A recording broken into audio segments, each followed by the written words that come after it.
ভার্সিটিতে ঢুকতেই কেউ একজন আমার শার্টের কলারটা পিছন থেকে টেনে ধরলো আর বলল, তোর এত বড় সাহস, তুই মেয়েদের বুকে হাত দিস? আমার শার্টের কলার ধরে ভার্সিটির মাঠে আমাকে টেনে নিয়ে এলো। পুরো ক্যাম্পাসের ছেলেমেয়েরা আমার দিকে তাকিয়ে আছে। আমি অবাক হয়ে মেয়েটার দিকে তাকিয়ে আছি। এই মেয়ে কি বলছে আমি কিছুই বুঝতে পারছি না। আজকেই প্রথম আমি ভার্সিটিতে এসেছি, আর এই মেয়েটা বলছে আমি নাকি কোন মেয়ের বুকে হাত দিয়েছি। পুরো ক্যাম্পাসে এই নিয়ে হইচই পড়ে গেল। মেয়েটা মাঠে এসে ওর বান্ধবীকে ফোন দিল আর বলল, দোস্ত, তোকে যে ছেলেটা টিস করেছিল ওই ছেলেটাকে পেয়েছি। ক্যাম্পাসের মাঠে চলে আস, আজকে একে আরাম ধুলাই দিব। মেয়েটার বান্ধবী এসে বলল, দোস্ত, এটা তো ওই ছেলেটা না যে আমাকে টিচ করেছিল? এটা সে না, এটা অন্য ছেলে রে। আসলে এই কলেজের প্রিন্সিপাল আমার বাবার বন্ধু। তিনি আমাকে ভালো করেই চেনে।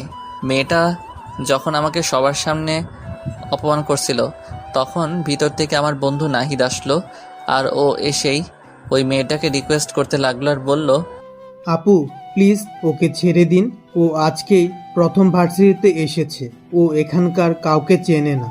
পুরো ভার্সিটির ছেলেমেয়েরা ভয়ে কিছুই বলছে না। এই খবরটা প্রিন্সিপালের কানে পৌঁছে গেল। প্রিন্সিপাল এসেই বলল, সাথে কি হচ্ছে এগুলো এখানে? ও তার মানে মেয়েটার নাম সাদিয়া। তুমি কিছু না জেনে ছেলেটাকে এভাবে সবার সামনে অপমান করতে পারো না। মেয়েটা প্রিন্সিপালকে বলল, স্যার, এত পেঁচাল পাইরেন না তো, আপনি বেশি কথা বলেন।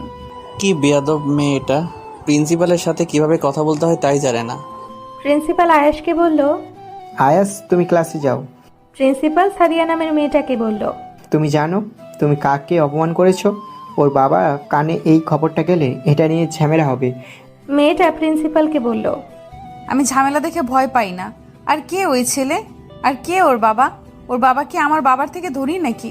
মনে রাখেন, আমি এই দেশের সবচাইতে বড় ব্যবসায়ীদের মেয়ে, ব্যবসায়ীর মেয়ে সাদিয়া। কেউ আমার কিচ্ছু করতে পারবে না, আমি কাউকেই ভয় পাই না। আয়াস ক্লাসে চলে আসলো।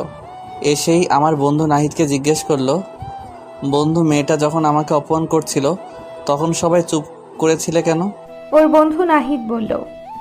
ভয়ে। আমি বললাম, ভয় পাওয়ার কি আছে? নাহিদ বলল, মেয়েটা এ দেশের বিখ্যাত একজন ব্যবসায়ীর মেয়ে।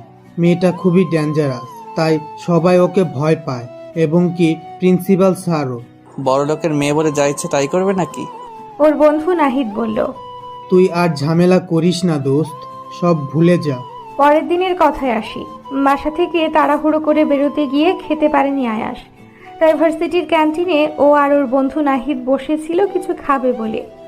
আয়াস খাবার অর্ডারও করেছিল।